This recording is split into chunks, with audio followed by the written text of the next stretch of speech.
Philippines దేశంలో మలీనా అనే ప్రాంతంలో 7.6 తీవ్రత కలిగిన మ్యాగ్నిట్యూడ్ కలిగిన భూకంపం వచ్చింది. 7.6 మ్యాగ్నిట్యూడ్. చాలా భయంకరమైన భూకంపం అది. బిల్డింగ్లు కదిలిపోయి కూలిపోయాయి. చాలా మంది హడలికిపోయారు.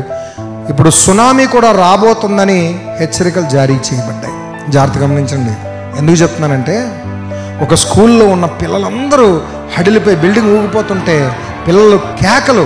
మార్నింగ్ తెల్లవారు మన ఆరాధన స్టార్ట్ అవ్వక ముందు 7.6 7.6 మ్యాగ్నిట్యూడ్. ఎందుకు చెప్తున్నారండి ఇది?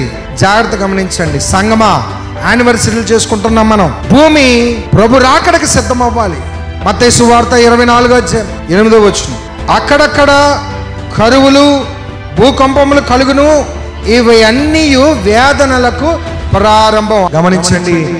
యుద్ధాలు ఒకవైపు, భూకంపాలు ఒకవైపు, ప్రేమ చల్లారిపోయి భయంకరమైన దినాల మధ్య ఉన్నాం. ఇవన్నీ జరుగుతాయని యేసు ప్రభు వారు ప్రవచనంగా చెప్పారు.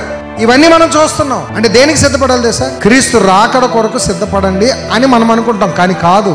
జాగ్రత్త గమనించండి. క్రీస్తు రాకడకు మునుపు మన రక్షణకు మధ్యలో ఒకటి ఉంది. సంఘం అగ్ని కొలువులోంచి వెళ్ళి మేలిమ బంగారముగా మార్చబడాలి. ఇదిగో వేదనలకు సిద్ధమవ్వండి సంగమా, వేదనలకు సిద్ధమవ్వండి. అప్పుడు ప్రభు రాకడుంది. దానికి సిద్ధం అవ్వాలంటే ఎంత తీర్మానం ఉండాలండి, ఎంత ప్రార్థనా శక్తి ఉండాలండి, ఎంత వాక్య జ్ఞానం ఉండాలండి, ఎంత దేవునిలో ఏకాగ్రత కలిగి ఉండాలండి. నువ్వు ఎదుర్కోబోయే గొప్ప శ్రమలకు సిద్ధ మనసు కలిగి ఉండండి. సంగమా, ప్రభు మిమ్మల్ని బలపరిచి దీవించి ఆశీర్వదించును గాక. ఆమేన్, ఆమేన్.